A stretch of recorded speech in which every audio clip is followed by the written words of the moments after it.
But 6 schools that have a better recruiting class than Alabama right now.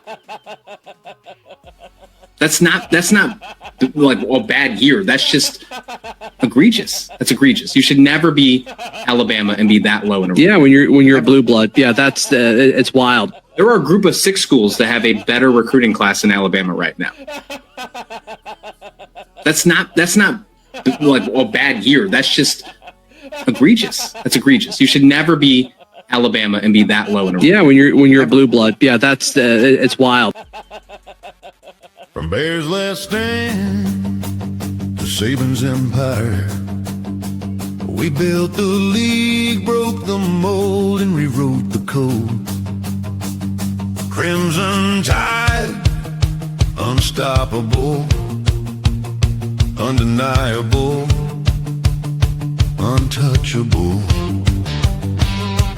7-9 champs, goal line stand, Barry Cross made Penn State fold their hand. Chile ran, Ogilvie danced, Sugar Bowl glory, banner advance. Ray Perkins brought Bennett's wrath.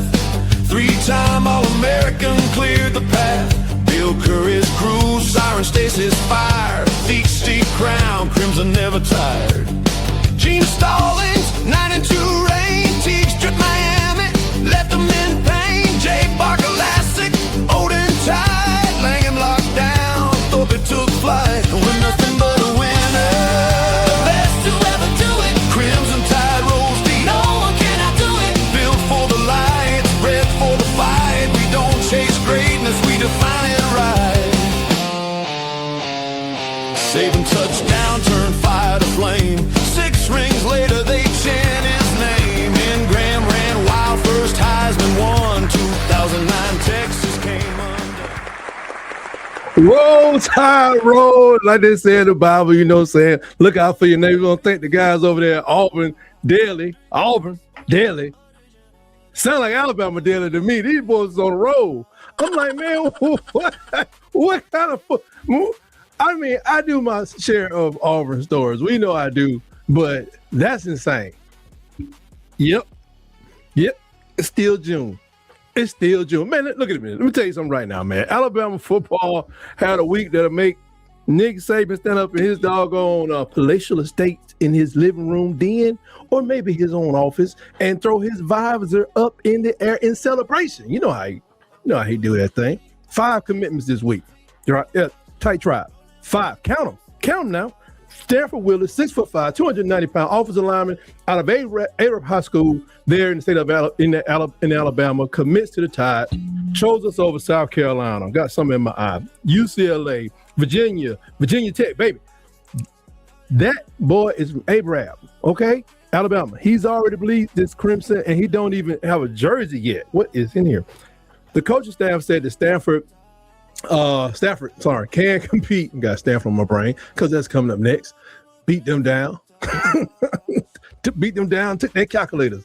That Stafford can compete for playing time in year we're 1 or 2. Golly. Now I know some of you are thinking 3 stars, my people. Let's stop right there. Don't embarrass nobody. The people that star rating services, they get compensated by blowing us up. But anyway, you know how many of these 3-star recruits Kalen DeBoer's turned into like first-round draft picks thus far, at Washington even. You know what I'm saying? First, the man takes players who know what they're doing on the football field and turns them into beasts. You know what I'm saying? We need more beasts, right? Huh? Yeah, we need some more of that over there. It's called coaching.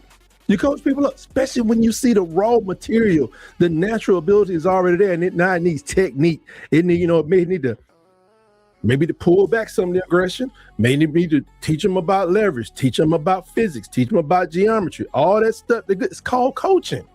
And maybe some of these, recruiting websites need to learn what that means. Now, most of them got a coaching background, and some of them do not. They the point now, they just hiring everybody. I'm thinking about throwing an application over there, just want somebody to talk ish. I'm good at that. And, upset recruiting fans of these teams, I can do that. They need to know what it takes to see a player on his development curve and know what it takes to take him all the way through that college development curve. But we move on from that, to Jatori Williams, and man, got Stafford Willis, and guess what? Coach DeBoer and the offensive line coach Adrian Clem saw something in the boy they like, and that's enough for me. Now, talk about Tyler Younger, 3-star edge out of the Greater Atlanta Christian High School in Norcross, Georgia. They do big things, play big ball up there. 6'5", 230, chose Alabama over Stanford. Yeah, Stanford. That's why I was saying Stanford earlier. And Rutgers. When you hear me, man, this boy, Stanford, had Stanford on the table. I mean, he got a good noggin, but he made the proper choice and said, I'm going to Tuscaloosa. Nah, I'm not going to California. No, mom and them ain't gonna ride all over there. No, the Amtrak and going to Hartsfield, putting up with all the gonna park the ride for $30 a day. Nah, they take that $30 and drive right over to Tuscaloosa to see me play. And here's what got him here. Alabama's outside linebacker coach, Christian Robinson, he went up to GAC, Greater Atlanta Christian High School, himself, Coach Rob, see Rob, he connected with this kid on a real level, and that ain't about recruiting, it's about a relationship, you know what I'm saying? And this is the kind of relationship building, and that's how we're going to build this dynasty back up to the new DeBoer dynasty.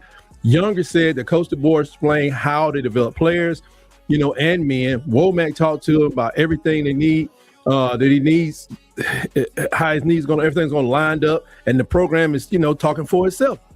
We're doing it out here in recruiting, but people want to make jokes. People talking crazy. Now here comes the one that made, just make you just a hard jump out your chest, because everybody was looking for this kid, Jeremiah Beverly, 4-star out of Hillcrest High School, right there in Tuscaloosa. Yeah, 4-star right down the street. It's not always automatic, people. You got to build a relationship. When Alabama offered him, the boy said, I am not making this up. The first thing, he said, I quote, the first thing I thought about was Roll Tide. Now I'm coming. There was no question. I needed no time to think about it. I love that a lot. I'm going with that one. Oh, welcome back on, kid. Whatever. Roll Tide. Try. This is not a drill. 4-star wide receiver, number 7 wide receiver in the entire 2027 class, number 34 overall prospect in the country, out of IMG Academy.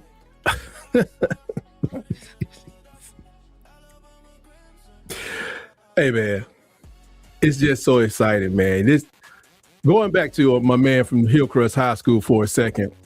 This man came in here, and who are we up against? I'm gonna look at my notes. I'm out of sorts right here.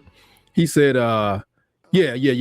He said he grew up 6 years old watching Alabama and dreaming and wearing crimson. And that's not a recruit. That's a Crimson Tide soldier who's been waiting on his orders. You know what I'm saying? Been waiting, just ready to report. Beverly, even celebrated, calling himself the real hometown hero. And, for right now, he is not wrong. Now we got, this guy 6'2", 235 pounds with all kind of explosiveness, physicality that makes people, they're talking about him, as a rising defensive star, and he hasn't hit the field yet. They can see the potential in him. He's looking like a, Nick Bosa, Michael Parsons type. We need us a Michael Parsons. And if you remember him at Penn State, he's done his damage in Dallas. I hadn't heard much from him in Green Bay, but I remember Penn State. He was the only thing they had. He was like, he made that so-so defense very, very formidable, because you had to account for him every play. You know what I'm saying? Now, as far as his these guys are his inspirations. They inspire him. That tells you everything you know about his mindset and who he's trying to pattern himself after. And then, if you think it couldn't get even better, even though from reports saying that Jalen Waddle was down in Texas trying to get this guy to sign with Texas, I don't even know what that was about. I don't know what that's about. I don't know. Maybe before we jump on Waddles, maybe he whispered in his ear like, yeah, Texas is cool. Alabama's championship quality. I don't know, but he was down there trying to recruit somebody from I don't know, man. Him and Sark got this relationship, but nevertheless, Coach DeBoer, they wanted this guy. Even Jair Edwards was even trying to get this guy to sign and commit rather, and he has committed, and everybody's hating, but Sonny Gales, welcome home. Welcome home. This man went on Alabama Live. He did it on the CBS Sports Channel, man, and This is not a drill, man. This is a 4-star wide receiver, number 7. Like I said earlier, I got a little hit on my notes. Number 7 wide receiver in the entire class, number 34 overall in the country, number 34 overall prospect in the country out of IMG Academy. And if you can remember, I think it was now it wasn't Jackson Lloyd. What's my man name on the other side? He's our starting right guard right now, but he said he wanted to build a pipeline from Bradenton, Florida, where IMG Academy is located, to Tuscaloosa, and it's happening. This man's out of IMG Academy, a premier high school football factory. The boy has Stanford on his list, Washington chasing him. He canceled his visit to Notre Dame. Cool, that's big. And he canceled his he canceled his trip to Tennessee. Chose Alabama. I always question why somebody goes to Tennessee in the first place. That's just me, though. That's just me. I gotta try to stay. When I hear the word those snitches, it just really messes me up. But I'm gonna stay focused. But this, why did he choose Alabama? Because Coach Derek Nix was a mentor to this kid, man. Their relationship was real. Gail says that it's definitely a championship environment, and you can feel how how winning the pro, you can feel how winning with winningness in the program as soon as you get on campus. You know what I'm saying? As soon as you step on campus, they know it's about getting one thing, that next title. That's the culture that Coach DeBoer is upholding and continue to build upon and put his own stamp upon, and it's showing up on the recruiting trail. I told y'all so many times before, everybody, man, why we not recruiting? Why we ain't the top of this? Why did it? Coach DeBoer, first of all, he has people he got to take care of already on the roster. Do y'all know Alabama don't have any senior offensive linemen? That's good and bad, but a lot of those guys that have been seniors, they found other places to play. Some in the NFL, others, I don't know where they are, but they were escorted, they were allowed to leave the campus. But there are people there. There's like 60-something people that are redshirt sophomore or less. You want to retain those people. You work so hard to get them. So you have to spend money on retaining them. You know what I'm saying? Now, and then with that, with recruiting not being over until January, you don't put it past Coach DeBoer to just run up on somebody and just tell them. You gonna eat your cornbread? Maybe I ought to eat your cornbread. Coach DeBoer would come down there and get your doggone cornbread right off your plate. Go ask some coaches in the Midwest, some in Texas, some up north. He done snatched kids right off their doggone table. Now, here's my message to all the nervous Nancy's out there in the tribe who've been panicking about star ratings and national class rankings. Calm down and let this man cook. This man is cooking with gas. And look who Alabama now has in this 2027 class. Everybody thought was going to be just a total bust. This man actually got it's 6 FCS teams. Oh no, we said group of 6 teams. I thought it was group of 5, but now group of 6 teams that are ahead of Alabama in recruiting in June. He called it egregious even. Okay, so now we got Elijah Haven from Baton Rouge, overall number 2 recruit in the country, 4-star wide receiver Sonny Gales, 4-star running back Nigel Newkirk, 4-star quarterback Trent Seaborn, soon to be a 5-star, 2 edge rushers, 2 tight ends, multiple defensive ends, 13 commitments total and counting, and a partridge in a doggone pear tree. You hear me? And here's what makes me the most confident of all. Coach DeBoer ain't out here trying to win recruiting rankings in June. He's out here trying to win national championship in January or February, whenever they finish. I don't think lasts so long. Is it March now? Get what you need and, not what everybody else wants. That's what it's about. Coach Womack is saying the defense is comfortable. You know what I'm saying? That the system is clicking and the players know what they're doing. Coach DeBoer is walking into year 3 with purpose and continuity. Okay, this 2026, is loading. Tribe, here we are, 12 games and 12 games on deck. And while these kids are committing and building the future, the president's looking pretty doggone good too. So don't let anybody panic you, and don't let anybody rattle your cage, about star ratings and the number of recruits and all this stuff. Does Alabama have money? These coaches know what they're doing. It's a new day. We don't even know. They're gonna probably end up writing stories about this in about 5 or 6 years on how you should recruit in our era, according to Coach Kalen DeBoer. They know what they're building, and they know that they're doing it the right way. Look, let Chef DeBoer cook, man. He's cooking. Roll Tide, man. We'll see you next time for our next story. Keep up with what's going on with recruiting, man. Just with a grain of salt. These children, they can change their mind in a minute. The people I just talked about, they're going to 12th grade. I don't even know how many times the 12th grade. I changed my mind in 12th grade. One day I'm going to class, one day I'm not. One day I'm going to Air Force. One day I'm going to try to get a job. Next thing you know, I'm going to college.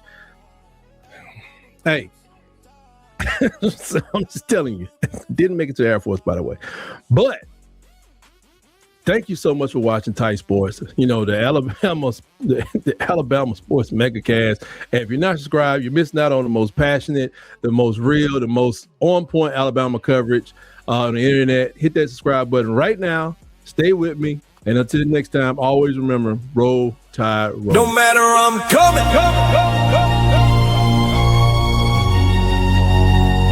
No matter I'm coming. Girl. Yo. Check the blueprint, Tuscaloosa's the foundation. We birthed a nation, the best cause a nationwide evacuation. The sea was the proving ground, the standard we set high. Saw Henry and Ingram touch to Heisman sky.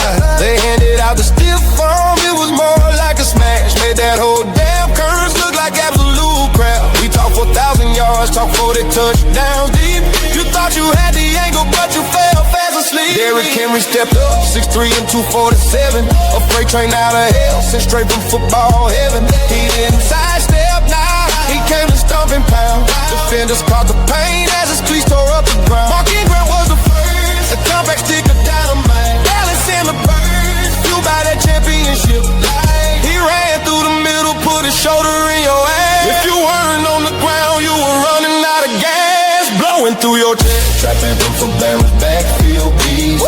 Henry came stomping like hell on wheels. Heisman in his hand, breaking bones with steel. 2 KRC, he got wrecked.